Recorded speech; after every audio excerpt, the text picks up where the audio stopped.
Well, ladies and gentlemen, my next guest certainly doesn't need any introduction. She originally is from St. John's Point in this beautiful parish. Her mum was the principal of the national school for many years, having put a lot of discipline into me, and I'm sure lots of guests in the audience tonight. She was a great woman, and we have very fond memories of her. Ladies and gentlemen, my next guest is Brid Ward Cannon, and Brid is going to read a few snippets from her latest book, Voices from South West Donegal, which was released last year. It's a collection of tonight. Brid is going to present to us just a few snippets and a collection of letters and memories in this book.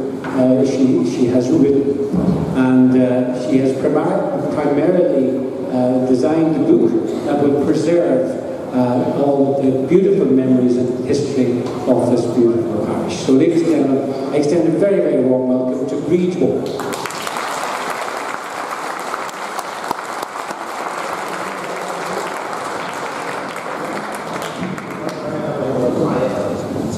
Thank you very much, Eamon.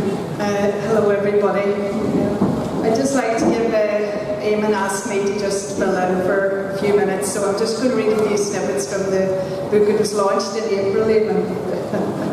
You forgot that, but I just wanted to say why I decided to write the book. When I was clearing out, my sisters and I, my family, we were clearing out our mother's house after she passed away, and I'm sure something that would have happened in many a house. And I just came across a lot of precious letters and handwritten documents, and I thought to myself it was a terrible shame that they should be lost. Especially now we're in the age of technology, it's all emails and WhatsApp and whatever you call the rest of them, and nobody really writes much anymore. So I decided to put together a book of letters to try and preserve them, but I realised that in doing that it wasn't enough. Along with the letters, they couldn't stand on their own. I needed the story of the people who wrote them, the people who received them, and a little bit about their lives. So that's how the book came about.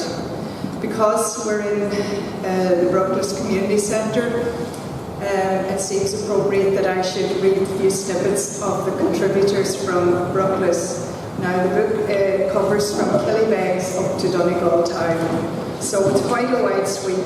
There are over 100 letters in it, and I must say that some of them are quite moving, some of them are sad, some of them are funny, and it's great to know that the people's memories and that their letters and precious photographs and some history of the locality is preserved. So I'll just begin. Bruckless is a lovely place to live, a quiet haven in the heart of the parish of Killatee, with amenities on our doorstep and the shore close by. It was a hub of activity when I was growing up. It's much quieter now, but Bruckless will always be home to me. Eamon Gillespie. Here Eamon takes up the story a little bit about his mother, Teresa Gillespie, and the linen industry. My mother began her working career under Miss Eliza Gunn, who originally came from Lisnaskea in County Fermanagh. In the early 1920s, Miss Gunn, as she was known, was appointed by the Congested Districts Board as a lace instructress in Bruckless, which became known locally as the Lace Centre. Many girls and women learned to become expert lace workers, and once they were trained, they continued their work at home, which, though not highly paid, was no doubt a welcome supplement to their household, as there were few opportunities for employment outside the home. Later, the Lace Centre was taken over by Giltra Éireann, a semi-state body in the late 1950s. My mother worked her way up with Miss Gunn and eventually took over from her in the 1950s. Later on, the factory was taken over by Mr. Michael McGinty of the House of McGinty, and it traded under the name of Donegal Linens. My mother worked under Mr. McGinty in Donegal Linens, and then in 1976 she decided to go out on her own. In 1978 she and her workers moved into a purpose-built factory adjacent to our house. The big thing at that time was the selling of Irish embroidered linens, both hand and machine made. The hand-worked lace and embroidery and hand knitting was done by workers in their own homes. At one point, there were 450 out-workers on the books, mainly knitters, but still some who did the hand-worked lace. The catchment area was from Grange in County Sligo to Glencullenkill in the west and as far north as Glenties. Some of the older ladies used to ask my mother about their finished pieces, especially when she would praise their wonderful hand lace or embroidery. Did it dye well? They asked. Meaning, how did their work look when it was finished? It took many hands to produce the finished produce on a handwork cloth. One worker did the lace, another one inserted it, another did the embroidery, and another attached a lace edging. Then it went to the laundry to be washed twice, bleached, washed once more, starched, spun, dried flat and hand ironed, and then boxed in cellophane with ribbon, the company logo and the contents label. My mother sold her linens all over the country and abroad, and mainly to America.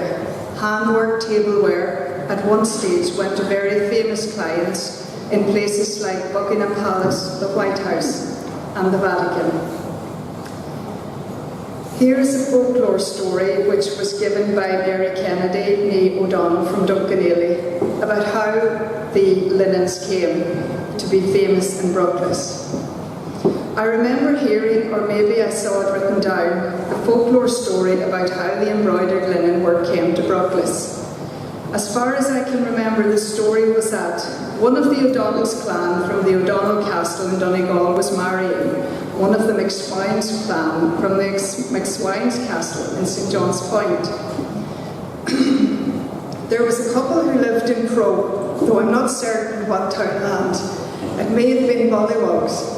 And there was a very fort near where they lived.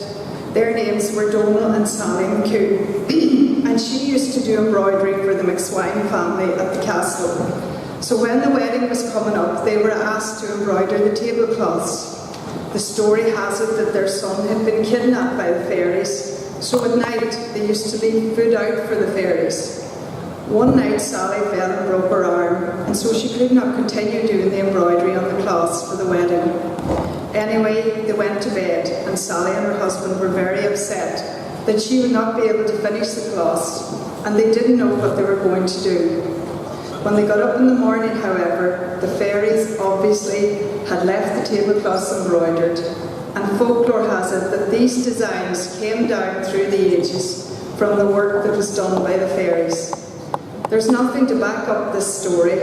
It's part of the folklore of how Bruckless became synonymous with linen work and embroidery.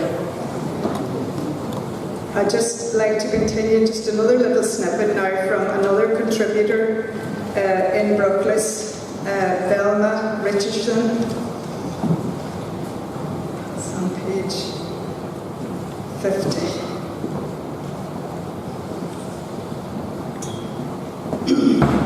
I was born in Gilbert.